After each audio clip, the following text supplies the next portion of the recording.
Welcome to విధాత. వర్షాకాలం season వచ్చింది. రాష్ట్రంలో అనేక విత్తనాల కంపెనీలు సీడ్స్ని రైతులకు అమ్ముతూ ఉన్నాయి. రైతులు మొత్తం కూడా ఈ పంటలు వేయడానికి విత్తనాలను సేకరిస్తున్నటువంటి సీజన్. ఇదే టైంలో నకిలీ విత్తనాలు రాష్ట్రాన్ని ముంచెత్తుతున్నాయి. అనేక మంది రైతులు అనేక సంవత్సరాలుగా నకిలీ విత్తనాల చేత ఇబ్బందులు పడుతున్నారు, తీవ్రంగా నష్టపోతున్నటువంటి పరిస్థితి ఉంది. ఈ క్రమంలో తెలంగాణ ప్రభుత్వం నకిలీ విత్తనాలు అమ్ముతున్నటువంటి వాళ్ళపైన, తయారు చేస్తున్నటువంటి కంపెనీలపైన, డీలర్లపైన చర్యలు కూడా తీసుకోవాలనేటువంటి ఆలోచనలో ఒక కొత్త చట్టాన్ని కూడా తీసుకురాబోతూ ఉన్నది. ఆ చట్టాన్ని భూభారతి చట్టం యొక్క రూపకర్త సునీల్ గారే ఈ విత్తన చట్టాన్ని కూడా తయారు చేయబోతూ ఉన్నారు. దానికి సంబంధించినటువంటి కసరత్తు కూడా చేయబోతూ ఉన్నారు. ఈ సందర్భంలో రైతులకు ఏ విధంగా మేలు చేసే విధంగా కార్యాచరణ ఉండబోతూ ఉన్నది. ఈ నకిలీ విత్తనాల బారి నుంచి తెలంగాణ రైతాంగాన్ని కాపాడడం కోసం ఏం చర్యలు తీసుకోబోతున్నారు అనేది సునీల్ గారిని అడిగి తెలుసుకుందాం. నమస్కారం సార్. నమస్తే.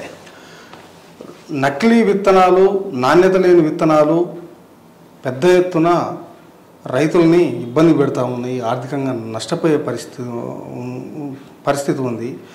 ఈ నకిలీ విత్తనాలను అరికట్టే పరిస్థితి ఉందా లేదా? ఒకవేళ నష్టపోతే వీళ్ళని ఏ విధంగా నష్టపడకుండా కాపాడే అవకాశం ఉంటుంది? అంటే ఇప్పుడు రెండు అంశాలు మీరు అంటున్న మాట. నేను లా స్టూడెంట్గా ఉన్నప్పటి నుంచి వింటున్నా. నాకు ఇంకా బాగా గుర్తు, నేను లా సెకండ్ ఇయర్లో ఉన్నప్పుడు కన్జ్యూమర్ చట్టం, వినియోగదారుల చట్టం మీద ఒక ప్రాజెక్ట్ వర్క్, మేము ఏదైనా ఒక అంశాన్ని ఎంచుకొని ప్రాజెక్ట్ వర్క్ చేయొచ్చు. ఇది నేను చెప్తున్న మాట 2001లో వినియోగదారుల చట్టం మీద నేర్చుకునేటప్పుడు విత్తనాల వల్ల నష్టపోతే రైతుకు నష్టపరిహారం వస్తుందా అనేది నా ప్రాజెక్ట్. అప్పటిదాకా అర్థంగా తెలియని విషయం కొత్త తెలుసుకున్నా. అప్పటిదాకా చట్టం తెలియదు కదా. అప్పుడు మాకు అర్థమైన విషయం ఏంటంటే రైతు వినియోగదారుడే కాదు. అప్పటికున్న రూల్ ప్రకారము మీరు ఈ వాచో లేకపోతే ఈ సెల్ ఫోనో ఏదో కొనుక్కున్నారు, దీనివల్ల ఏదైనా ఇబ్బంది ఉందనుకో, నాకు కంపెనీని అడుగుతారు. వాడు నా కనుక మీకు దీన్ని రిప్లై చేయకపోతే వినియోగదారు ఫోరంలో కేసు వేస్తే మీకు నష్టపరిహారం వస్తుంది. మరి రైతు విత్తనం మార్కెట్లో పోతున్నాడు, విత్తనం కొనుక్కుంటున్నాడు, ఆ విత్తనం మొలకెత్తలేదు లేదా ఆశించిన దిగుబడి ఇవ్వలేదు, నష్టం జరిగింది, నష్టపరిహారం ఇవ్వచ్చా ఇవ్వకూడదా అని అంటే అప్పుడున్న తీర్పు ప్రకారము విత్తనాలు కొన్న రైతు వినియోగదారుడే కాదు, నష్టపరిహారం పొందడానికి అవకాశమే లేదు. పోయి విత్తన చట్టం కింద ఏమైనా ప్రయత్నం చేసుకోవచ్చు అని ఉంది. పోయి విత్తన చట్టం కింద ఏమైనా ఉందా? 1966లో వచ్చిన విత్తన చట్టం. అలా నష్టపరిహారం పొందడానికి అసలు మెకానిజమే లేదు. అక్కడి నుంచి మొదలు పెడితే ఈ రోజు కూడా ఇప్పుడు ప్రతి సీజన్లో మనం ఏం మాట్లాడతాం? నకిలీ విత్తనాలు వస్తున్నాయి, నష్టం జరుగుతుంది, అరికట్టడానికి ప్రభుత్వ చర్యలు.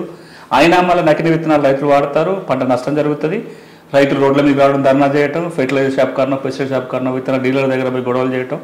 మా అంటే ఎకరానికి 500-1000 రూపాయలు నష్టపరిహారం వస్తుంది. ఇదే చూస్తుంది. ఇది ఒక్క సంవత్సరం కాదు, ప్రతి సీజన్లో, ప్రతి పంట సీజన్. ఒక పక్కన ఇదైతే కానీ 20 ఏళ్లలో చట్టాలు కూడా చాలా మార్పు వచ్చింది. ఈ రోజున భారత అత్యున్నత న్యాయస్థానం సుప్రీంకోర్టు ఇచ్చిన ఒక చారిత్రాత్మక తీర్పు ప్రకారం, ఆ తీర్పు ఇచ్చింది ఎవరో కాదు, మన దగ్గర ప్రధాన న్యాయమూర్తిగా పనిచేసే ఒక గొప్ప న్యాయమూర్తిగా పేరు తెచ్చుకున్న జస్టిస్ సింఘ్వి గారు. వారు సుప్రీంకోర్టుకు వెళ్ళిన తర్వాత కర్నూలు, వరంగల్, మహబూబ్నగర్ జిల్లాలలో అప్పుడు పత్తి విత్తనాలు, మొక్కజొన్న విత్తనాల మీద నష్టం జరిగినప్పుడు ఆయన ఒక చారిత్రాత్మక తీర్పిస్తూ అన్నాడు, వినియోగదారుల చట్టం కింద రైతు కూడా వినియోగదారుడే అవుతాడు. విత్తనాలలో లోపం ఉండి దానివల్ల రైతుకు నష్టం జరిగితే నష్టపరిహారం పొందడానికి వినియోగదారుల ఫోరం పోవచ్చు. ఎంత నష్టపరిహారం ఇవ్వచ్చు అంటే కేవలం విత్తనాల కోసం పెట్టిన ధర మాత్రం నష్టపరిహారం ఇవ్వటం కాదు, ఎన్ని క్వింటాల దిగుబడి వస్తుందన్న కంపెనీ చెప్పిందో అంతకంటే ఎన్ని క్వింటాలు తగ్గితే అన్ని క్వింటాలకి మార్కెట్ వాల్యూ కట్టియాలి. ఎకరానికి 10 క్వింటాలు వస్తుందని కంపెనీ చెప్పింది, ఎకరానికి 2 క్వింటాలే వచ్చింది, 8 క్వింటాల నష్టం జరిగింది. ఆ 8 క్వింటాలకు ఇప్పుడు మార్కెట్ విలువ ఎంత ఉంటే అది కూడా కట్టియాలి. అక్కడితో ఆగలేదు. ఇంకా ఆయన ప్యాకెట్ ధర వెనక్కి కట్టియాలి, దిగుబడి ఎంత తగ్గితే అంత దానికి విలువ కట్టియాలి. మూడోది, ఆ పంట కోసం ఆయన పెట్టిన పెట్టుబడి కానీ ఆయన అంటే మనం మొత్తం 3 నెలలకో 4 నెలలకో అడిగిన కల్టివేషన్ కాస్ట్ కూడా కట్టియాలి. అక్కడ కూడా కాదు, ఇంకో 4 కూడా ఉంది దాంట్లో. రైతుకు కలిగిన మానసిక క్షోభకి కూడా నష్టపరిహారం చెల్లించాలి అని చెప్పి గౌరవ సుప్రీంకోర్టు తీర్పు. ఏ సంవత్సరం వచ్చింది తీర్పు? 2012. 13 ఏళ్ళు అవుతుంది తీర్పు వచ్చి. 13 సంవత్సరాలు అవుతుంది కదా తీర్పు వచ్చి. పోయిన సంవత్సరం కూడా వరంగల్లో పత్తి మొలకెత్తలేదని ధర్నాలు చేశారు. ప్రతి చోట ఇది చూస్తున్నా నకిలీ విత్తనాలు అమ్ముతున్న వాళ్ళపైన పీడీ యాక్ట్లు పెట్టాలి, అవి పెట్టాలి, ఇవి పెట్టాలి అనేది కూడా నేను ఈ ప్రభుత్వాలు రివ్యూ చేసినాయి, ముఖ్యమంత్రులే స్వయంగా రివ్యూ చేసిన ఘటన. ఈ 13 సంవత్సరాలలో సుప్రీంకోర్టు తీర్పుని అమలు చేస్తూ ఏ రైతుకైనా న్యాయం జరిగి పూర్తి స్థాయి నష్టపరిహారం వచ్చిందా? అంటే తీర్పు అమలు చేయడం అనేది రైతు మీద ఉంటుంది. ఇక్కడ మనం అర్థం చేసుకోవాలి. ఒకటి, ప్రభుత్వాలు చర్యలు తీసుకోవటము, నకిలీ విత్తనాలు మార్కెట్లకు రాకుండా చూడటము, పీడీ యాక్ట్ పెట్టడము, లేదా విత్తన చట్టం కింద చెల్లించి ఒక ఎత్తు అయితే, నష్టపరిహారం రావాలని ఎవరు అడగాలి? రైతు కన్జ్యూమర్ ఫోరంకి పోవాలి. దురదృష్టం ఏంటంటే రైతుకు ఉన్న హక్కుల మీద రైతుకే అవగాహన లేదు. అవగాహన చేయించే ప్రయత్నం కానీ, రైతు తరపున అండగా నిలబడి నష్టపరిహారం ఇప్పించే ప్రయత్నాలు కానీ కనిపించట్లేవు. ఏం చెప్ప సుప్రీంకోర్టు ఇంకో మాట కూడా చెప్పింది, ఈ 4 రకాల నష్టపరిహారం పొందొచ్చు. మరి రైతు ఏం చేయాలి అంటే, రైతు విత్తనం కొన్నప్పుడు రసీదు తీసుకోవాలి. నెంబర్ 1, రసీదుతో పాటు మీరు ఏదైతే విత్తనం సంచినో డబ్బానో విత్తనాలు వచ్చిన కంటైనర్ ఉంటుంది కదా, అది దాచిపెట్టాలి. పంట చేతికి వచ్చేంత వరకు దాన్ని దాచిపెట్టమంటారు. 3వ స్టెప్, వీలైతే కొన్ని గింజలు కూడా మిగిల్చి దాచుకోండి. దాంట్లో విత్తనాలు వేసినప్పుడు కేజీ పత్తి విత్తనాలు కొన్నారు, లేదా కేజీ మొక్కజొన్న విత్తనాలు, కేజీ వరి కొన్నారు, వరి విత్తనాలు కొన్నారు, అందులోకెళ్ళి ఒక గుప్పెడో కనీసం ఒక 10 గింజలన్నా దాచిపెడితే నష్టం జరిగినప్పుడు ల్యాబ్ టెస్ట్ పంపడానికి ఉంటుంది. వీలైతే అది చేయండి. అది చేయలేకపోయినా పంట నష్టం జరిగిందని తెలిసిన వెంటనే మార్కెట్ అంటే అక్కడ ఎవరైతే కొన్నారో కంపెనీకి కానీ డీలర్కి కానీ సమాచారం ఇవ్వాలి, వ్యవసాయ అధికారికి కంప్లైంట్ ఇవ్వాలి, వెంటనే పోయి వినియోగదారుల ఫోరంలో కేసు వేయాలి. ఇట్లా కనుక వేస్తే నష్టపరిహారం పొందడానికి అవకాశం ఉంటుంది. అయినా మీరు అడిగినట్టుగా ఎందుకు రావటం లేదు నష్టపరిహారం రైతు కంటే 3 కారణాలు ఉన్నాయి. ఇంత మంచి చట్టం అంటే ఈ రూలింగ్ ఉన్న తర్వాత కూడా, ఒకటి, రైతులో అవగాహన లోపము, రైతు ప్రయత్నం చేయకపోవటం ఒకటైతే, రెండోది వినియోగదారుల ఫోరం పోయి విత్తనం వల్లనే నష్టం జరిగిందని నిరూపించుకోవటంలో ఇబ్బందులు వస్తున్నాయి. వ్యవసాయ అధికారి కూడా ఒక ఫీల్డ్ ఇన్స్పెక్ట్ చేసి ఏమంటాడు, ఆ సంవత్సరం వర్షాలు సరిగ్గా పడకపోవటం, మొలకెత్తలేదనో, లేకపోతే ఆయన విత్తనాలు సరిగ్గా విత్తలేదనో, తప్పుడు ఎరువులు పురుగు మందులు వాడిండనో, డోసు పెంచి వాడిండనో, అంటే విత్తనం వల్లనే నష్టం జరిగిందనే రిపోర్టు రావట్లేదు.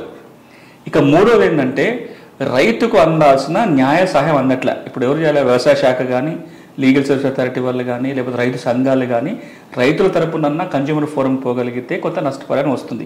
ఈ లోపాలు ఉన్నాయి. ఇది ఒక ఎత్తు రైతుకు నష్టపరిహారం రాకపోవటానికి. ఇక రెండోది ఏంటంటే, ఏ విత్తన చట్టం కింద అయితే ఇప్పుడు మన విత్తనాల తయారీ కానీ, లైసెన్సులు కానీ, అమ్మకాలు కానీ జరుగుతాయో, ఆ విత్తన చట్టంలో రైతుకు నష్టపరిహారం ఇప్పించే నిబంధనే లేదు. ఇది రెండోది.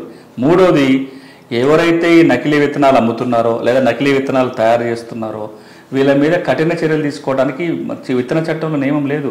ఎంత తెలుసా మీకు శిక్ష? విత్తన చట్టం కింద ఏదైనా కంపెనీ ఇట్లాంటి పనులు చేసినా, ఒక వ్యక్తి ఫేక్ సీడ్లు అమ్ముతున్నాడు, నాణ్యత లోపం ఉన్నాయి అమ్ముతున్నాడు, మ్యాక్సిమం మీరు వాడిని జైలు పంపగలిగేది 3 నెలలే. శిక్ష పడితే కూడా 3 నెలల జైలు శిక్షనే, 500 రూపాయల జరిమానా. ఈ కాలంలో 3 నెలల జైలు శిక్షకి 500 రూపాయలకి పడిపోయే రోజులు ఉన్నాయా? అందుకే ఇప్పుడు పక్కన ఉన్న మహారాష్ట్ర కావచ్చు, హర్యానా కావచ్చు, గత సంవత్సరం హర్యానా అయితే ఒక 2 నెలల కింద ఒక ప్రయత్నం చేసింది. 1966లో ఉన్న విత్తన చట్టాన్ని మారుస్తూ నకిలీ విత్తనాలు అమ్మిన వ్యక్తుల మీద కఠిన శిక్షలు విధించడానికి చట్ట సవరణ చేశారు.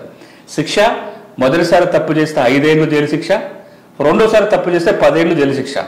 జుర్మానా ఎంత అంటే మొదటిసారి అయితే 25,000, రెండోసారి తప్పు చేస్తే 50,000 జుర్మానా అని చట్ట సవరణ చేసుకున్నారు. ఇప్పుడు ఆ చట్టాన్ని అమలు చేయొద్దని అక్కడ గొడవ జరుగుతుంది. విత్తన కంపెనీలు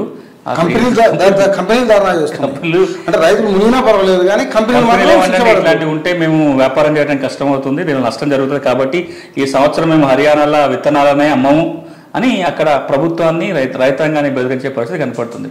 సో ఇప్పుడు ఈ సందర్భంగా మనం 2-3 అంశాలను లోతుగా పరిశీలించి చూడాలి. అసలు ఈ అంశం మీద చర్చ జరగడం చాలా తక్కువ. మీరు ఈ అంశం చర్చ చేసిన సంతోషం. ఒకటి, ఈ రోజున మన రాష్ట్రంలో చట్టాలు ఏమున్నాయి, నిబంధనలు ఏమున్నాయి, వాటిలో మంచి చెడు ఏముంది ఒకటి. రెండోది, రైతు కోణంలో చూసినట్లయితే రైతుకు ఇప్పటికీ చట్టాలలో ఏ నిబంధనలు ఉన్నాయి, వాటిని ఎట్లా వాడుకోవచ్చు, రేపొద్దున ఆయనకి ఇంకా మరింత మేలు జరగాలంటే ఇంకేం చేస్తే బాగుంటుంది. అదే ఇక్కడ ఒక చిన్న సబ్మిషన్. అసలు నకిలీ విత్తనాలు అమ్ముతున్నటువంటి వాళ్ళు, మీరు కిందాక ఒక మాట అన్నారు, ఏది రిసిప్ట్ పెట్టుకోవాలి, సంచి దగ్గర పెట్టుకోవాలి, వాటి పాంప్లెంట్ దగ్గర పెట్టుకోవాలి, కొన్ని విత్తనాలు గింజలు పక్కన పెట్టుకోవాలి. అసలు నకిలీ విత్తనాలు అమ్ముతున్నటువంటి కంపెనీలు కానీ వీళ్ళు చేసే డీలర్స్ కానీ ఈ పెస్టిసైడ్స్ ఎరువులు అమ్మే వాళ్ళ దగ్గర నుంచి తీసుకొస్తారు. మొత్తం జీరో దందానే. ఎవరైనా బిల్లులు ఇవ్వడం అనేది అసలు ఉంటుందా? ఒకటి.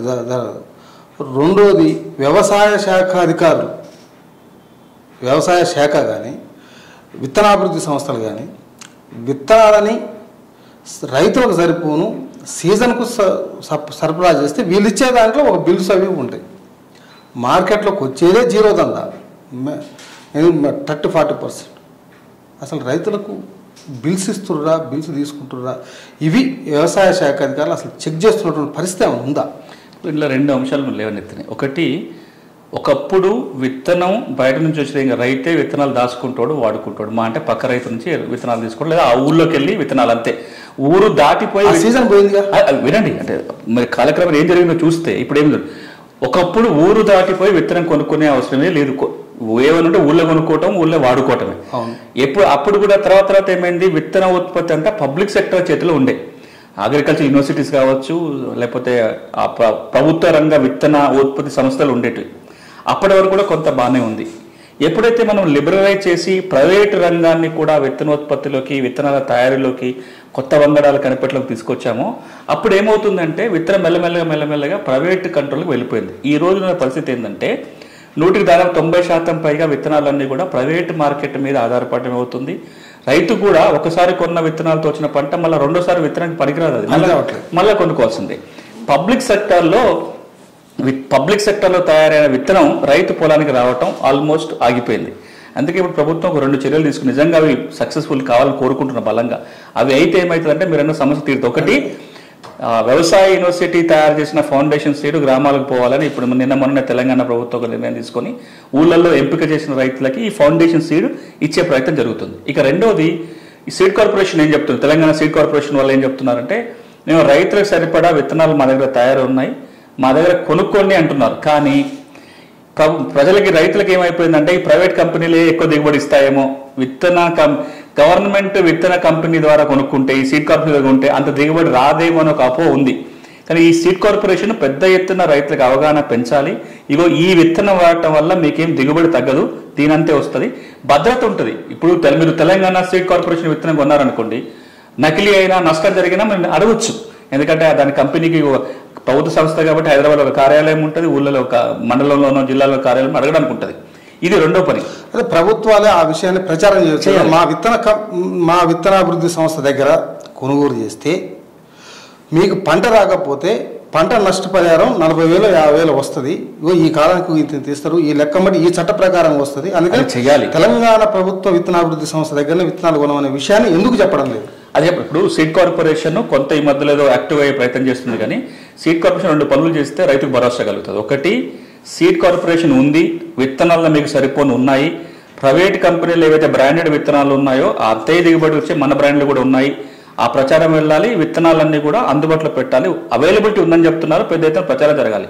దానికి తోడుగా ఇంకొక అడుగు ముందుకెళ్ళి మా విత్తనం వల్ల నష్టం జరిగితే అండగా మేమే ఉంటాము, నష్టం జరిగితే సీడ్ కంపెనీ ఉంది, సీడ్ కార్పొరేషన్ ఉంది అని ఒక భరోసా కనుక ఇవ్వగలిగితే పెద్ద ఎత్తున రైతులు ఇటువైపు మళ్ళీ. ఆ భరోసా అనేది ఎట్లా రావాలి? సీడ్ కార్పొరేషన్ అంటే ఇప్పుడే సీడ్ కార్పొరేషన్ అంటే నేను ఒక ఎకరంలో ప్యాడీ వేసాను అనుకోండి, సపోజ్ ప్యాడీ 40 బస్తాలు దిగుమతి ఇస్తుంది, నా విత్తనాలు మొలకెత్తకపోయినా నీ 40 బస్తాల దిగుబడికి ఎంత రేట్ ఇస్తుందో ఆ రేటు మా ఒక అడుగు ముందుకు వెళ్ళాలి. కానీ ఇప్పుడు మీరు ప్రభుత్వ రంగ సంస్థలు చాలా నిర్వీర్యం ఉన్నాయి, ఇప్పుడే కొంత యాక్టివేట్ అవుతుంది. ఒకటి, కనీసం ఈ సంవత్సరం సీడ్ కార్పొరేషన్ ఏం చేస్తుందంటే మా విత్తనాలు ఉన్నాయి మీరు కొనుక్కోండి, అవైలబిలిటీ ఉంది అని చెప్పి కొంత ప్రచారం చేస్తుంది. కానీ పెద్ద ఎత్తున జరగాలి. ఇది ఒకటైతే ఒకటి గ్యారంటీ, అది రేపు ఫ్యూచర్లో అది కావాలని మనం అందరం కోరుకుందాం. సీడ్ కార్పొరేషన్ నెక్స్ట్ చేయాల్సింది ఏంటంటే మా విత్తనం వాడితే మేమే భరోసాగా ఉంటాము, మా విత్తన నాణ్యత ఎకరానికి గిన్ని క్వింటాలు పండుతుంది, దిగుబడి తగ్గితే కనుక నష్టపరిహారం మేము అందజేస్తామనే ఒక భరోసా కనుక సీడ్ కార్పొరేషన్ ఇవ్వగలిగితే అసలు ప్రైవేట్ మార్కెట్లో ఎవరు కొనరు, సీడ్ కార్పొరేషన్ కొనుక్కుంటారు. ఆ వైపు వెళ్ళాలని మనందరం బలంగా కోరుకుందాం. ఇక ఇప్పటికిప్పుడు కూడా జరగాల్సింది ఏంటంటే మీరు అన్నట్టుగా వ్యవసాయ శాఖ అధికారులు ఈ సీడ్ అమ్మే వాళ్ళని, సీడ్ డీలర్స్ కావచ్చు, డిస్ట్రిబ్యూటర్లు కావచ్చు, ఫెర్టిలైజర్ షాప్లు ఏవైతే జరుగుతున్నాయో వాటి తనిఖీలు, బిల్లుతోటే అమ్మాలి, బిల్లు లేకుండా అమ్మకాలు లేకపోతే చర్యలు తీసుకోవడం ఒక భయం కనుక కల్పించగలిగి, ఇప్పుడు ఇటీవల ముఖ్యమంత్రి గారు మంత్రులు చేసినట్టుగా పీడీ యాక్ట్ పెడతామని ఏదైతే చెప్తున్నారో ఒక 2 సీరియస్గా యాక్ట్ చేశారనుకోండి, ఒక 2 బాగా జరిగింది అనే తీవ్రత చూపిస్తే కొంత కంట్రోల్కి వస్తుంది. వీటితో పాటుగా రైతు మీద కూడా బాధ్యత ఉంది. రైతులు ఏమైపోతుందంటే ఈ విత్తనం దొరకదో, ఈ పలానా వెరైటీ అయితేనే ఎక్కువ దిగుబడి వస్తుందట అనే ఒక అపోహ రాగానే వాడు బిల్లు ఇస్తాడా ఇయ్యడా, రసీదు ఉందా లేదా, దాని మీద లేబుల్ ఉందా లేదా, ఏం ఆలోచించట్లా, పోయి కొనేసుకుంటున్నారు. మార్కెట్ ప్రచారం రైతులు కూడా ఈ అపోహ నుంచి బయటపడాలి. అంటే ప్రభుత్వం చేసే పని ప్రభుత్వం చేయాలి, చట్టం చేసే పని చట్టం చేయాలి, అధికారులు చేయాలి. రైతు కూడా కొంత బాధ్యత ఉంటుంది.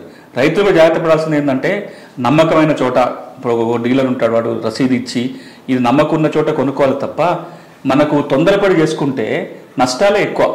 సో ఈ జాగ్రత్తలు కూడా మన దగ్గర విత్తనాల సీజన్ వచ్చిందంటే క్యూలు కడుతున్నటువంటి పరిస్థితి, విత్తనం దొరక్క క్యూలు కడుతున్నటువంటి పరిస్థితి ఏమైతుంది, ఎక్కడ దొరికితే అక్కడ తీసుకుందాం అన్నటువంటి. నేను రివర్స్ ఇంకో ప్రశ్న అడుగుతాను. తెలంగాణ రాష్ట్రము సీడ్ బౌల్ ఆఫ్ ఇండియాగా తయారవుతున్న సందర్భం, అతి ఎక్కువగా విత్తనోత్పత్తి జరుగుతున్న రాష్ట్రాల్లో మనం ముందంజలో ఉన్నాం. మరి పక్క రాష్ట్రాలకే విత్తనాలు పంపించగలిగే స్థితిలో మనం ఉన్నప్పుడు మన రాష్ట్ర రైతులకు మనకెందుకు విత్తనాలు దొరకవు? అంటే దొరకకపోతే కాదు, అది దొరకవు అనే ఒక ప్రచారము, దానివల్ల కలుగుతున్న ఒత్తిడి. ప్రభుత్వం అందుకే ఈ మధ్యలో ఒక ప్రచారం ఏం చేస్తుందంటే మనకు కావాల్సినంత విత్తనం ఉంది, దీని మీద మనం టెన్షన్ పడాల్సిన పని లేదు, హడావుడిగా పోయి నకిలీ విత్తనాలు కొనుక్కోవాల్సిన పని లేదు. కాబట్టి ముఖ్యమంత్రి గారు కూడా పలుసార్లు చెప్పింది అంటే రసీదు లేకుండా కొనకండి, లేబుల్ లేకుండా కొనొద్దు. ఈ జాగ్రత్త ఇది ఒక్కరోజు జరిగిపోయేది కాదు. అంటే దీనికి ఒక రెడీమేడ్ సొల్యూషన్ ఉండదు, ఇది జరుగుతూ ఉండాలి. ప్రభుత్వ రంగ సంస్థలన్నీ రైతుకు అండగా నిలబడాలి. ఒక్కటి మనం గుర్తుపెట్టుకోవాల్సింది ఏంటంటే విత్తనం రైతు హక్కు, ఆ హక్కుని కాపాడే బాధ్యత అందరిపైన ఉంది. నాణ్యమైన విత్తనం రైతుకు హక్కుగా ఎప్పుడైతే దక్కుతుందో వ్యవసాయంలో చాలా సమస్యలు తీరిపోతాయి. అయితే ఇప్పటి వరకు విత్తన కంపెనీలు తప్పు చేస్తే ఎలాంటి శిక్షలు వేశారు, వాళ్ళ నుంచి ఎట్లాంటి రికవరీ చేసి ఈ రైతులకు అందజేశారు, వాళ్ళు మరొకసారి తప్పు చేయకుండా తప్పు చేయడానికి అవకాశం లేకుండా తీసుకున్నటువంటి చర్యలు ఏంటివి? అట్లాంటి కంపెనీలు ఏమైనా కంప్లీట్ ప్రొడక్షనే బ్యాన్ చేసిన పరిస్థితి ఏమైనా ఉందా అసలు? ఇప్పుడు మనకు విత్తనాలకు సంబంధించిన అతి కీలక చట్టం 1966లో చేసుకున్న విత్తనాల చట్టం, అది కేంద్ర ప్రభుత్వం చేసిన చట్టం. ఆ విత్తన చట్టం ఏమంటుందంటే 3 ముక్కలలో చెప్పాల్సి వస్తే, ఏవైతే ఆ విత్తనాల చట్టం కింద నోటిఫై చేసిన వెరైటీస్ ఉంటాయో వాటికి మాత్రమే చట్టం వర్తిస్తుంది, మిగతా వాటికి చట్టం వర్తించదు. 2, ఆ నోటిఫైడ్ వెరైటీల్లో కూడా విత్తనం రైతు హక్కు కాబట్టి రైతు తన విత్తనాలను అమ్ముకోవడానికి అవకాశం ఉంటుంది పక్క రైతులకి. అందుకే ట్రూత్ఫుల్ సీడ్స్ అని ఉంటుంది అందులో, దానికి సర్టిఫికేట్ అవసరం లేదు. ఈ ట్రూత్ఫుల్ సీడ్స్ పేరుతో కూడా ప్రైవేట్ కంపెనీలు కూడా సెల్ఫ్ లేబులింగ్ చేసుకొని ట్రూత్ఫుల్ సర్టిఫైడ్ సీడ్స్ కాకుండా ట్రూత్ఫుల్ సీడ్స్ పేరుతో అమ్మకాలు జరిగిపోతున్నాయి. ఇక 3వది ఏంటంటే ఎవరైనా తప్పు చేస్తే లైసెన్స్ తీసుకొని విత్తనాల లోపాలు ఉంటే కూడా లైసెన్స్ క్యాన్సిల్ చేయడానికి కానీ వాళ్ళ మీద శిక్షలు వేయడానికి చాలా వీక్ ప్రొవిజన్. ఈ చట్టం ఎప్పుడు వచ్చింది మీరు నేపథ్యం అర్థం చేసుకోవాలి. అప్పుడు పబ్లిక్ సెక్టర్ చేతిలో విత్తనాలు ఉన్నప్పుడు వచ్చిన చట్టం, ఇంకా అప్పటికి ప్రైవేట్ మార్కెట్కి రాలేదు. ఎప్పుడు గురించి మాట్లాడుతున్నాం? 60వ దశకం గురించి మాట్లాడుతున్నాం. 60వ దశకంలో విత్తనం అంతా 99% పబ్లిక్ సెక్టర్ చేతిలోనే ఉంది. రైతులే, నా చిన్నప్పుడు కూడా చూసిన, నేను పుట్టింది 60లో రైతులు వాళ్ళ విత్తనాలు దాచుకోవటమో పక్క రైతుని తీసుకోవటమో, లేదా పబ్లిక్ రంగ పబ్లిక్ సెక్టర్లో ఉన్న విత్తన కంపెనీలు ఏవైతే ఉంటాయో, సీడ్ కార్పొరేషన్ కానీ యూనివర్సిటీస్ నుంచి వచ్చిన విత్తనాలు, కోఆపరేటివ్ సొసైటీ నుంచి తెచ్చుకున్న విత్తనాలే వాడుకుంటారు. కాబట్టి అక్కడ శిక్షలు పెద్ద ఎక్కువ లేవు, ఎందుకంటే పబ్లిక్ సెక్టర్ కదా, కాన్ఫిడెన్స్ కదా. కానీ ఈ రోజున ఆ పరిస్థితులన్నీ మారిన నేపథ్యంలో కొత్త విత్తన చట్టం రావాలి అని 2002 నుంచి ప్రయత్నం జరుగుతుంది. ఇప్పుడు ఎక్కడున్నాం? 2025లో ఉన్నాం. అంటే 23 ఏళ్లుగా చట్టం మారాలనే ప్రయత్నం జరిగింది. 2002లో కేంద్ర ప్రభుత్వం కొత్త విత్తన విధానాన్ని తీసుకొచ్చింది. దానికి తగ్గట్టుగా 2004లో ఒక ముసాయిదా చట్టం తయారైంది. 66 చట్టం మారాలి, నష్టపరిహారానికి అవకాశం ఉండాలి, తప్పు చేసిన వాళ్ళపై శిక్షలు విధించడానికి అవకాశం ఉండాలి అని మార్పు చేర్పులు చేశారు. 2004 ముసాయిదా ఎప్పుడూ చట్టం కాలే. మళ్ళీ 2010లో ఒక ముసాయిదా తయారైంది, రాజ్యసభకు పోయింది, సెలెక్ట్ కమిటీకి పోయింది, అది ఎప్పుడూ చట్టం కాలే. యూపీఏలో 2 సార్లు ప్రయత్నాలు, 2004, 2009-10 ప్రాంతాల్లో మళ్ళీ ఒక ప్రయత్నం. తర్వాత ఇప్పుడు ఎన్డీఏ ప్రభుత్వం వచ్చినాక 2019లో ఒక ముసాయిదా చట్టం తయారైంది. అది ఇంకా అట్లా చర్చల్లోనే ఉండిపోయింది, కానీ కొత్త చట్టం కాలేదు. 2016లో రాష్ట్ర ప్రభుత్వం చట్టం చేయాలని ప్రయత్నం చేసింది. కేంద్రం వద్దన్నదని చెప్పి రాష్ట్ర ప్రభుత్వం ఏదైతే డ్రాఫ్ట్ తయారు చేసే కార్యక్రమం ఉందో ఆపేసింది, నిలుపుదల. 2016లో రాష్ట్ర ప్రభుత్వం ప్రయత్నాన్ని విరమించుకుంది కేంద్రం చట్టం చేద్దని. అంటే ఈ చట్టం కేంద్రం చేయాలా రాష్ట్రం చేయాలా అనే ఒక డైలమా నడిచిపోతూనే ఉంది. యాక్చువల్గా వ్యవసాయం అనేది రాష్ట్రం అంశం, కానీ ఈ అంశం మీద ఆల్రెడీ కేంద్రం చట్టం చేసింది కాబట్టి రాష్ట్రం చట్టం చేసినా మళ్ళీ కేంద్ర ఆమోదం ఉండాలి. చట్టం చేయకముందు అవసరం లేకపోయినా చట్టం చేసిన తర్వాత రాష్ట్రపతికి పంపాల్సి వస్తుంది. ఈ నేపథ్యంలో ఒక మంచి నిర్ణయం తెలంగాణ రాష్ట్రపతి ఏం చేసుకుందంటే ఏదేమైనా కానీ రాష్ట్రం కోసం ఒక విత్తన చట్టం చేయాలనే ఉద్దేశంతో ఆ నిర్ణయం తీసుకుని కమిటీ ఏర్పాటు చేసింది. ఇప్పుడు ఒక ముసాయిదాకి వెళ్తున్నాం. ఇదంతా ఎందుకు చెప్పినానంటే ఈ రోజున మనకు ఉన్న విత్తన చట్టం పరిధిలో కఠినంగా శిక్షించడానికి అవకాశం లేదు కాబట్టే మనం ఇతర క్రిమినల్ చట్టాలను ఆశ్రయించాల్సి వస్తుంది. దేని కింద చర్య తీసుకుంటాం? ఇప్పుడు వచ్చిన కొత్త క్రిమినల్ చట్టం కింద చీటింగ్ కేసు పెట్టగలుగుతాం, లేదా వాడు రిపీటెడ్గా అది అఫెన్స్ చేస్తే పీడీ యాక్ట్ కింద కేసు నమోదు చేయడానికి ఉంటుంది. కాబట్టి ఈ మధ్యలో గౌరవ ముఖ్యమంత్రి కానీ కేబినెట్ కానీ చాలా సందర్భాల మీటింగ్లు చెప్తున్న మాట ఏంటి, తప్పు చేసిన విత్తన కంపెనీలపై పీడీ యాక్ట్ పెట్టండి అంటున్నారు. కానీ ఇక్కడ జరగాలి, ఇప్పుడు మళ్ళీ ఒక సీరియస్నెస్ రావాలి అంటే తప్పు చేసిన ఒకరి ఇద్దరి మీద కనుక ఈ సీరియస్ యాక్షన్ తీసుకుంటే కొంత థ్రెట్ లాగా. ఒక చిన్న ప్రశ్న, 1966 యాక్టే ఇప్పటివరకు ఉంది, ఇక వేరే ఏం లేదు. తెలంగాణ రాష్ట్రంలో విత్తనం తయారైంది, సపోజ్ లేదు మహారాష్ట్రలో విత్తనం తయారైంది. మహారాష్ట్ర వాడు తెలంగాణకు ఎక్స్పోర్ట్ చేస్తాడు, తెలంగాణ వాడు ఆంధ్రప్రదేశ్కి ఎక్స్పోర్ట్ చేస్తాడు, లేదు కర్ణాటకకి ఎక్స్పోర్ట్ చేస్తాడు, కర్ణాటక వాడు ఆంధ్రప్రదేశ్. ఒక దగ్గర ఒక పంట ఎక్కువ దొరుకుద్ది, అది దొరికితే ఆ విత్తనం చేసి ఇంకో రాష్ట్రానికి కూడా పంపిస్తాడు. అంటే కంపెనీస్ దేశం అంతా పంపిస్తాయి. ఈ నకిలీ విత్తనాలు తయారు చేసే కంపెనీలు వాడు ఒక దగ్గర రిజిస్టర్ అవుతాడు, ఒక దగ్గర యూనిట్ పెడతాడు, ఇంకొక దగ్గరకు సప్లై చేస్తాడు. వాడి మీద ఒక రాష్ట్రంలో చర్య తీసుకుంటే వాడి కంపెనీ మూతపడదు, అంటే వాడి కంపెనీ సీజ్ చేయడానికి అవకాశం ఉండదు, వాడు ఇంకో దగ్గర వేసుకొని పంపించే అవకాశం ఉంది. కానీ దేశమే కేంద్రమే, అంటే దేశం అంటే కేంద్ర ప్రభుత్వమే, భారత ప్రభుత్వమే రైతులపైన నిజంగా ప్రేమ ఉంటే, రైతుల కోసమే నా ప్రభుత్వం ఉంది, నా జై కిసాన్ అని నినాదాలు ఇస్తున్నారు కదా, జై జవాన్ జై కిసాన్ అని నినాదం ఇస్తారు. జవాను రైతే మాకు ఇంపార్టెంట్ అని చెప్తున్నప్పుడు ఈ రైతును కాపాడడం కోసం కేంద్ర ప్రభుత్వము ఒక చట్టాన్ని తీసుకొచ్చి రైతులని రక్షించే కార్యక్రమం ఎందుకు చేయట్లేదు? ముసాయిదాలు చేసి ఎందుకు వెనక్కి తగ్గుతున్నాయి? దీని వెనకాల విత్తన కంపెనీల యొక్క లాబీలు ఉన్నట్ట, పెట్టుబడిదారులు అని మనం భావించాలా, లేదు అసలు వీళ్ళకి రైతులు అంటేనే ఇష్టం లేదు? అంటే ఇప్పుడు 2019 ముసాయిదాలో కూడా కొంత రైతుల నుంచి కొన్ని అభ్యంతరాలు ఉన్నాయి దాంట్లో. అంటే రైతు విత్తన హక్కులు దెబ్బతినలాగా ఉన్నాయని, విత్తన కంపెనీలు కూడా ఇందులో శిక్షలు ఎక్కువ ఉన్నట్లయితే రేపొద్దున విత్తనాలను రైతుకు సప్లై చేయడం ఇబ్బంది అవుతుందని వాళ్ళ వాదన ఏంటంటే, ఒక పక్కన చాలా అంశాలని డీక్రిమినలైజ్ చేసుకుంటూ కేంద్రమే చట్టం చేసింది, చాలా శిక్షల్ని తీసేసినాయి. ఒక చట్టంలో కాదు, దాదాపు 150-200 చట్టాలలో చిన్న చిన్న పనిష్మెంట్స్ ఏమైనా ఉంటే వాటన్నిటిని తీసేసుకుంటూ సరళీకృతం చేసుకుంటూ కేంద్రం ఒక చట్టం చేసింది. అంటే ఒక పక్కన చాలా అంశాలని డీక్రిమినలైజ్ చేస్తుంది. క్రిమినల్ చట్టాలన్నీ తీసి క్రిమినల్ యాక్ట్ కాదు ఇది. ఎందుకు తీసుకుంటూ వస్తున్నారంటే ఈజ్ ఆఫ్ డూయింగ్ బిజినెస్లో భాగంగా వ్యాపారీకరణ అభివృద్ధి జరగాలంటే ఈ డీక్రిమినలైజ్ చేయాలని కేంద్రం చెప్తూ వస్తుంది. ఇంకో పక్కన అట్లా చెప్పుకుంటూ మీరు విత్తన చట్టాన్ని కనుక క్రిమినల్ ప్రొవిజన్స్ కనుక పెంచితే, దాని కోరల్ని ఇంకా స్ట్రెంథెన్ చేస్తే విత్తనాలు రైతులకు లభ్యం కావు, విత్తన కంపెనీలు వెనకంజ వేస్తాయి, రెస్క్యూ చేసుకోవడం ఇష్టం కాదు, కాబట్టి మీరు శిక్షలు పెంచవద్దు అని వాళ్ళ వాదన. శిక్షలు కనుక లేకపోతే, ఒత్తిడి లేకపోతే, దాని మీద ఫోర్స్ చూపించకపోతే నకిలీ విత్తనాలు ఎట్లా అరికట్టగలుగుతాము? కాబట్టి కఠినంగా ఉండాల్సిందే అనేది రైతు సంఘాలు చెప్తున్న మాట.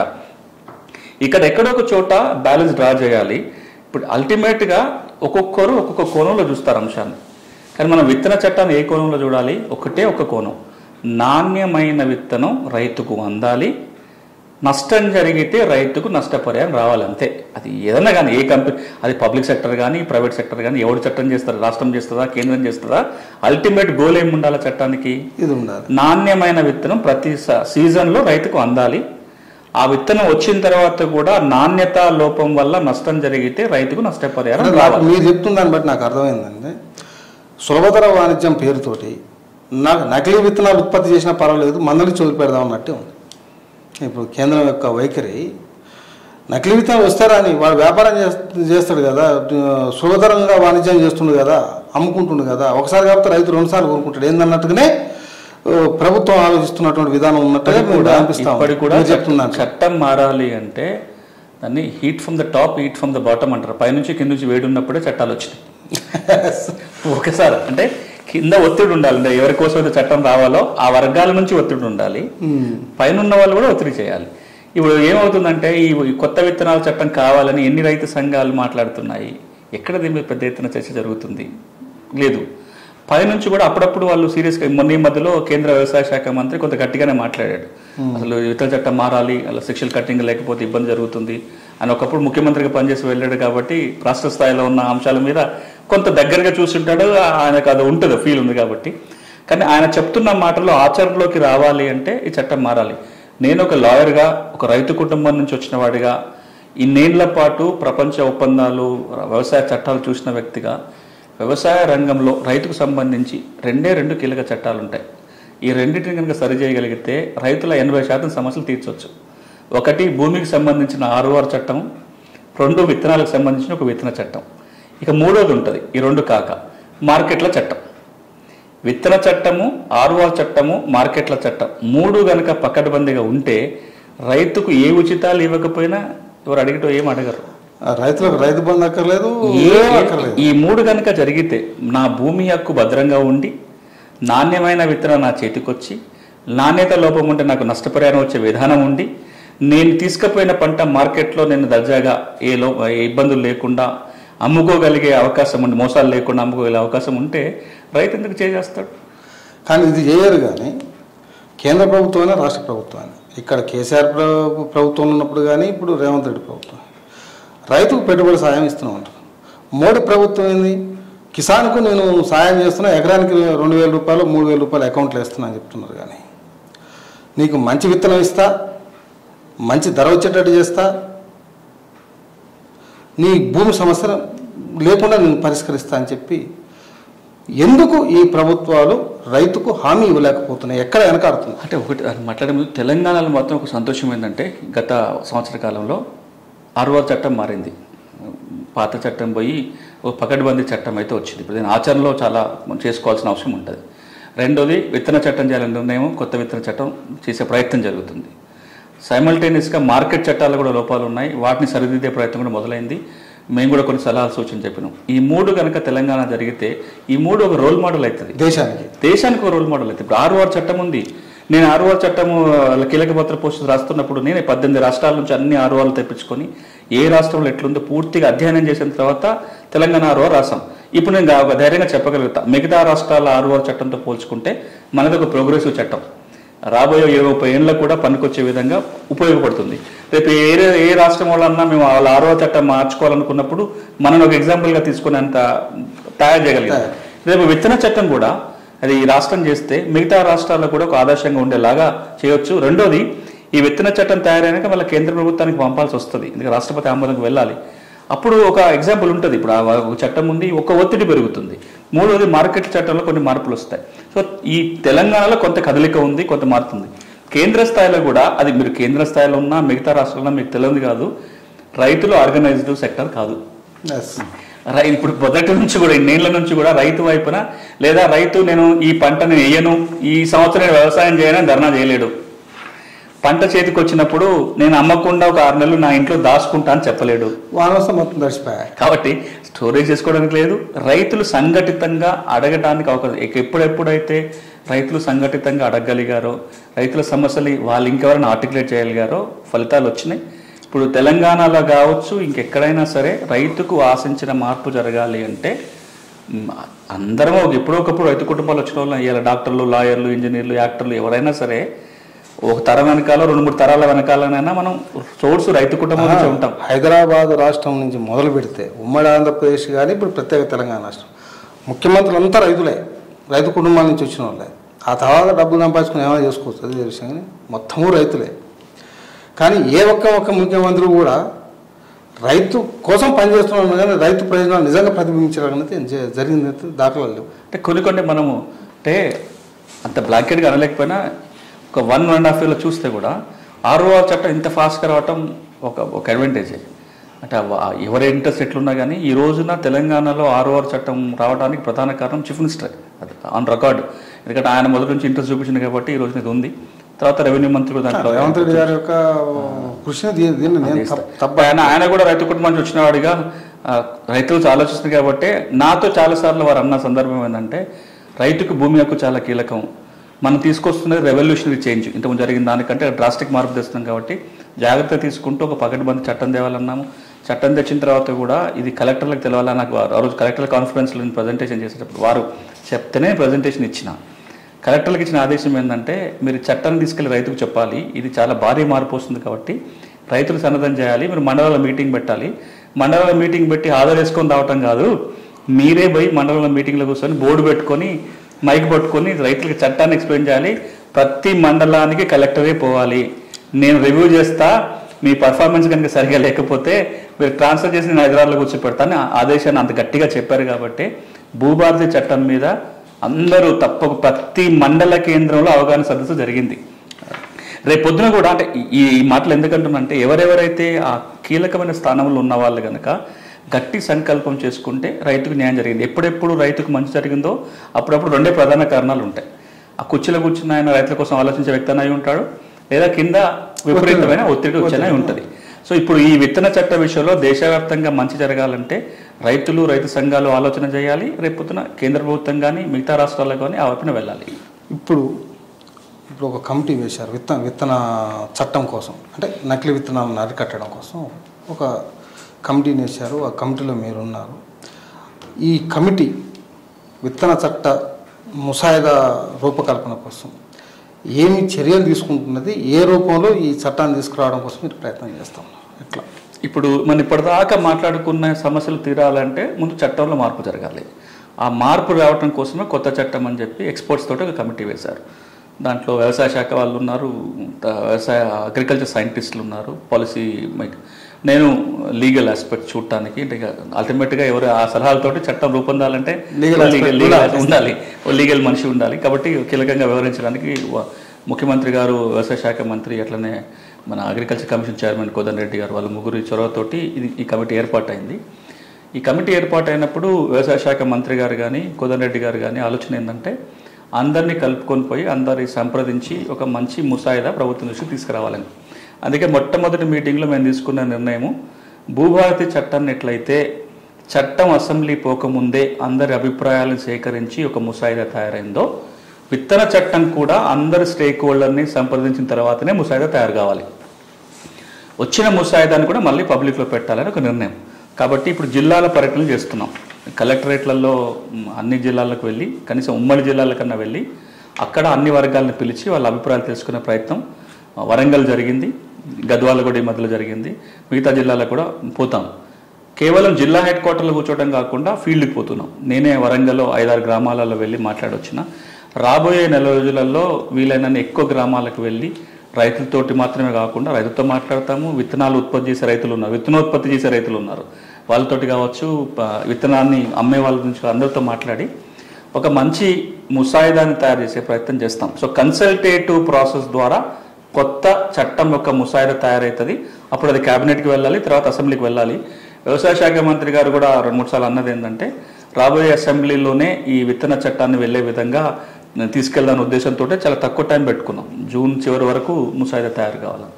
అయితే దీంట్లో మీరు ఫీల్డ్లో గ్రామాల్లోకి వెళ్తున్నారు, దాదాపు ఒక 10 గ్రామాల్లో తిరిగి వచ్చారన్న. 10 గ్రామాల్లో రైతులతోటి కానీ విత్తన రైతులతో మాట్లాడు, వాళ్ళు ఏమి అభిప్రాయం చెప్తున్నారు, వాళ్ళు ఏం చెప్తున్నారు అంటే ఒక 10 మందితో మాట్లాడినా వాళ్ళు మాట్లాడింది రైతుకి ఏం కావాలో మాట్లాడతారు. అంటే రైతు సమాజానికి ఉపయోగపడిపోతుంటారు. వాళ్ళు ఏం కోరుకుంటారు? ఇప్పుడు ఒక 3-4 అంశాలు ఎక్కడ పోయినా అవే వస్తున్నాయి.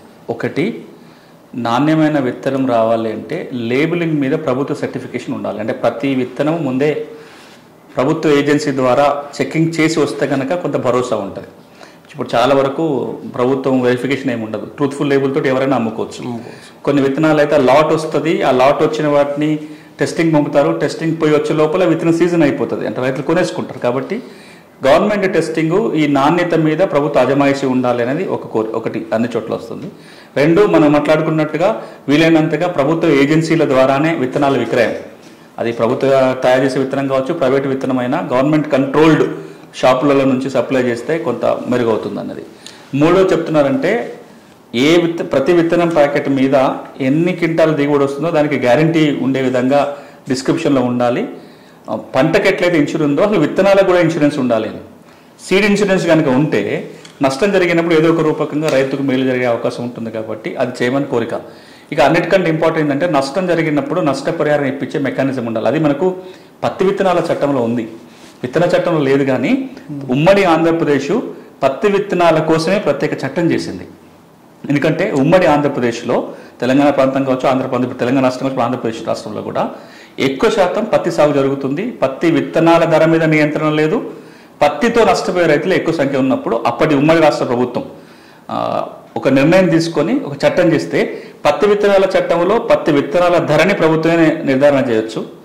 విత్తనాల లోపం ఉంటే నష్టం జరిగితే ప్రభుత్వం నష్టపరిహారం ఇప్పించవచ్చు. పత్తి విత్తనాలు అమ్మిన వాటిని మోసాలు జరిగితే కనుక వాళ్ళ లైసెన్సులు క్యాన్సిల్ చేయడం కానీ కంపెనీల మీద యాక్షన్ తీసుకోవడానికి పత్తి విత్తనాల చట్టంలో అవన్నీ అవకాశాలు ఉన్నాయి. కానీ అందువల్ల పత్తి విత్తనాలకు పరిమితం. ఈ మధ్య కాలంలో పత్తి విత్తనాల ధరని కేంద్రమే నిర్ణయిస్తుంది కాబట్టి మనం పత్తి విత్తనాల చట్టాన్ని అమలు చేయడం ఆల్మోస్ట్ ఆపేసాం. ఇప్పుడు అది కనుక మళ్ళీ పునరుద్ధరించినట్లయితే మొత్తం మేలు జరుగుతుంది. కాంపెన్సేషన్ గవర్నమెంటే ఇప్పించేలాగా ఉండాలి అనేది చాలా చోట్ల వస్తున్నానేమో.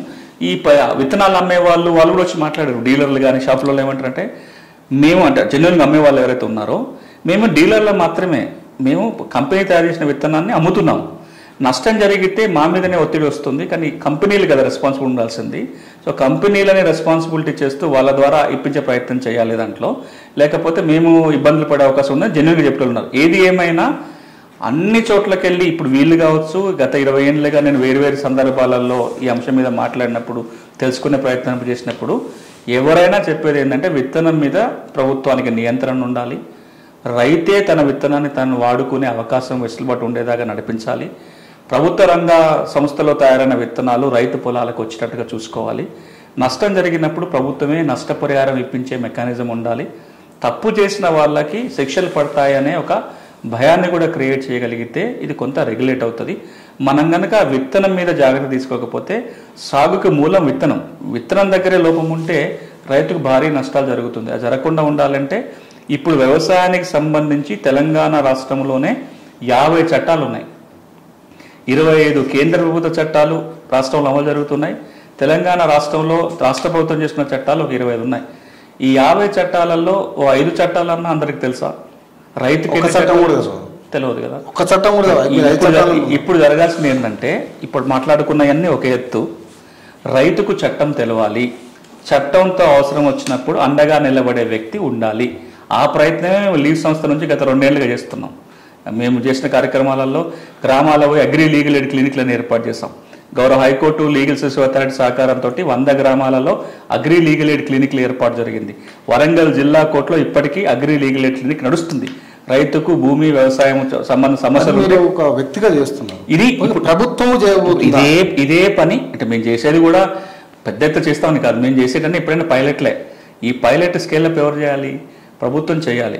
ఇప్పుడు రాష్ట్ర ప్రభుత్వం కనుక ఏదైతే అగ్రి లీగల్ ఎయిడ్ క్లినిక్ల రూపకంగా ఒక ప్రయత్నం మొదలయ్యి జరుగుతుందో దాన్ని కనుక రైతు వేదికల సాక్షిగా అంటే ఇప్పుడు చాలా రైతు వేదికలు వచ్చాయి. ప్రతి రైతు వేదికలో ఒక టేబుల్ చైరు, ఓ పారాలీగల్ నియామకం అంటే భూమి వ్యవసాయ చట్టాల మీద కొంచెం ట్రైనింగ్ ఇచ్చి వాళ్ళున్న ఒక మోడల్ ఫార్మర్కి అట్లా ట్రైనింగ్ ఇచ్చి నియమించేసి అక్కడ పెట్టి రైతుకు విత్తనాల వల్ల నష్టం జరిగినా లేదా భూమి హక్కుల మీద ఏమైనా ఇబ్బంది కలిగినా నీళ్ళకి సంబంధించో ఇన్సూరెన్స్కి సంబంధించో క్రాప్ లోన్కి సంబంధించో కాంట్రాక్ట్ ఫార్మింగ్కి సంబంధించో మార్కెట్లకు సంబంధించి ఏ ఇబ్బంది వచ్చినా కొంత ఎడ్యుకేట్ చేయగలిగి ఎక్కడి పోతే దారి చూపగలిగే వ్యక్తిని కనుక మనం తయారు చేయగలిగితే ఈరోజు మనం మాట్లాడుకుంటున్న సమస్యలో 60-70% రావు.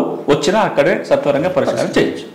అయితే మీకు ఫీడ్బ్యాక్ ఏదైతే వచ్చిందో గ్రామాలు ఇవన్నీ ఈ అభిప్రాయాలన్నింటినీ క్రోడ్ చేస్తూ వీటిని ప్రతిబింబించే విధంగా ముసాయిదాలో ఇన్కార్పొరేట్ చేసే అవకాశం ఉందా? తప్పకుండా చేయాలని కమిటీ వరకు అయితే అందరం ఏకాభిప్రాయంతో ఉన్నాము. ప్రజల అభిప్రాయాల మేరకు ముసాయిదా ఉంటుంది. ఆ ముసాయిదా ప్రభుత్వానికి వెళ్తుంది. ఆ చట్టం చేస్తా లేదా తర్వాత విషయం మనం ఒక స్టెప్ బై స్టెప్ ఆలోచించాలి. ఇప్పుడు నేను నా దృష్టిలో చాలా మందితో ఉన్నా చట్టం చేయాలనే నిర్ణయం తీసుకోవడం ఒక పెద్ద సక్సెస్. తర్వాత ముసాయిదా తయారు చేయడం 2వ సక్సెస్. ముసాయిదాన్ని ప్రభుత్వం ఆమోదం తెలపడం 3వ సక్సెస్. దాన్ని అసెంబ్లీకి తీసుకెళ్లి అసెంబ్లీ ఆమోదంతో 4వ సక్సెస్. దీన్ని ఈ చట్టం మిగతా చట్టాలుగా చూడొద్దు. ఈ విత్తనాల చట్టాలని ఒక్కొక్క స్టేజ్ దాటుకోవడమే పెద్ద అచీవ్మెంట్. అక్కడి వరకు ఒక ఆదర్శంగా ఉంటుంది. కాబట్టి ఇప్పుడు ఒక స్టెప్ దాటాము. ప్రభుత్వం నిర్ణయం తీసుకుంది, కమిటీ వేసింది. జూన్ చివరికి వస్తే ఒక మంచి ముసాయిదా వస్తుంది. కాబట్టి అది ప్రజల యొక్క ఆశయాలని కోరికలని ప్రతిబింబించేలాగా రైతుకు నాణ్యమైన విత్తనం దక్కేలాగా ముసాయిదా ఉంటుంది. అయితే చివరిగా ఒక ప్రశ్న విత్తనాల చట్టాలకు సంబంధించి ఈ చట్టం రావడానికి టైం పడుతుంది. కేంద్రం ఆమోదం ఇవ్వాలి. ఆమోదం ఇస్తుందో లేదో తెలియదు. మన ప్రభుత్వం చిత్తశుద్ధితోటి కమిటీ వేసింది కాబట్టి వీళ్ళు జూన్ 30 తర్వాత జరిగే అసెంబ్లీ వర్షాకాల సమావేశాల్లోనే ఇది ఇక్కడ చట్టం ఆమోదం ముసాయిదా చట్టం ఆమోదం పొందుతుందని నేను విశ్వసిస్తున్నాను. ఇది కేంద్రానికి పోద్ది. సరే అక్కడి నుంచి రావడానికి ఎంత టైం పట్టుతుందో మాకు తెలియదు. ఈ లోపల సీజన్ అనేది ఆగదు. జనరల్గా ఇప్పుడున్నటువంటి ఈ చట్టాల పరిధిలోనే విత్తనాల ద్వారా రైతుకు నష్టపరిహారం జరిగితే ఇమ్మీడియట్గా రెమెడీ పరిహారం పొందడానికి ఉన్నటువంటి అవకాశాలు ఏది ఉన్న చట్టాల నేపథ్యం. ఇప్పుడు 4 చట్టాలు ఉన్నాయి. 4 చట్టాల కింద ఏదో ఒక మార్గం ఉంది. మొట్టమొదటిది ఏంటంటే ఈ 4 చట్టాల కింద ఏ చట్టం ప్రకారం పోయి నష్టపరిహారం పొందాలన్నా ఈ వ్యవసాయ సీజన్ మొదలైంది, రైతులు విత్తనాలు కొంటున్నారు కాబట్టి తప్పనిసరిగా తీసుకోవాల్సిన జాగ్రత్త మళ్ళీ రసీదు లేకుండా విత్తనం కొనొద్దు. రసీదు ఉండాలి. ఆ సంచి మీద వివరాలు లేకుండా ఉత్త ప్లెయిన్ సంచి, ఏ వివరాలు లేని సంచులు కొనకండి. దాని మీద కంపెనీ పేరు ఏంది, దాని యొక్క నాణ్యత ప్రమాణాలు అన్నీ ఉన్నాయి చూసుకునే కొనండి. ఈ 2 లేకపోతే నష్టపరిహారం ఇప్పించడానికి వీలు పడదు. ఏమైనా లూజ్గా విత్తనాలు కొనుక్కున్నా, లోకల్ ఇక్కడ చెప్పారు కాబట్టి కొనుక్కున్నా, ఇవన్నీ బిల్లు లేకుండా కొనుక్కుంటాం, బిల్లు లేకపోతే 4 రూపాయలు వాటి తక్కువ ఇస్తున్నాడు అనుకుంటే ఇంకా ఈ చట్టాల పరిధిలో వాళ్ళకి నష్టపరిహారం ఇప్పించడానికి అవకాశం లేదు. ఈ 2 ఉంటేనే నష్టపరిహారం వస్తుంది. ఈ రెండింటితో పాటుగా మీకు వీలైతే కొన్ని గింజలు దాచిపెట్టుకోండి దాంట్లోనే టెస్టింగ్ పంపడానికి. ఇది ఒక జాగ్రత్త.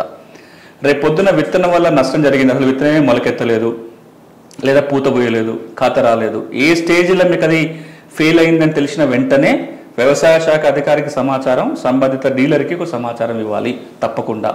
ఇది అయినాక నష్టం జరిగిన వెంటనే పోయి జిల్లా కన్జ్యూమర్ ఫోరంలో ఒక కేసు నమోదు చేసి ఉంచండి. ఇంతవరకు రైతు చేస్తున్నారు స్టెప్ బై స్టెప్. ఇప్పుడు ఇట్లా కనుక చేస్తే ఒకటి వినియోగదారుల చట్టం కింద నేను చెప్పినట్టుగా కేసు నమోదు చేయొచ్చు.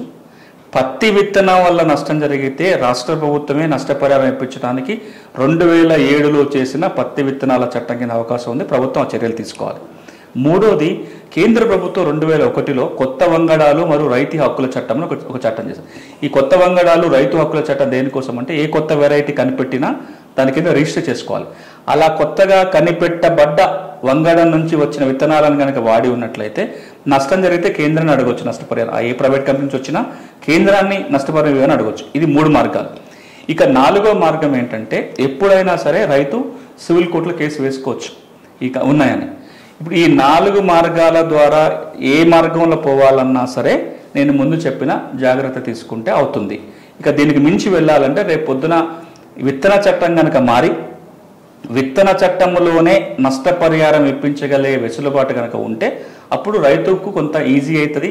ప్రభుత్వమే జరిగిన నష్టానికి నష్టపరిహారం ఇప్పించే అధికారం అప్పుడు విత్తన చట్టంలో వస్తుంది. రైతులు మీ విత్తనాలు కొనేటప్పుడు ఖచ్చితంగా రసీదు, ఆ సంచి పైన ఉన్నటువంటి లేబుల్ని జాగ్రత్త పెట్టుకోండి. కొన్ని విత్తనాలను పక్కకు పెట్టుకోండి. మీ విత్తనాలు మొలవకపోయినా, మొలిసిన తర్వాత పూత రాకపోయినా, పంట దిగుబడి రాకపోయినా రైతులకు ఎంతైతే పంట పండుతుంది, దిగుబడి వస్తుందని చెప్పి ప్రభుత్వాలు చెప్తాయో, ఇది విత్తన కంపెనీలు చెప్తాయో అంత మేరకు మార్కెట్ రేటు ద్వారా ధర కట్టించి ఇప్పించే పరిస్థితి ఈ విత్తన చట్టాలలో వినియోగదారుల కింద హక్కులు కల్పించబడ్డాయి. వాటన్నింటినీ కూడా ఉపయోగించుకోవాలని చెప్పి సునీల్ గారు చెప్తున్నారు. ధన్యవాదాలు. Thank you.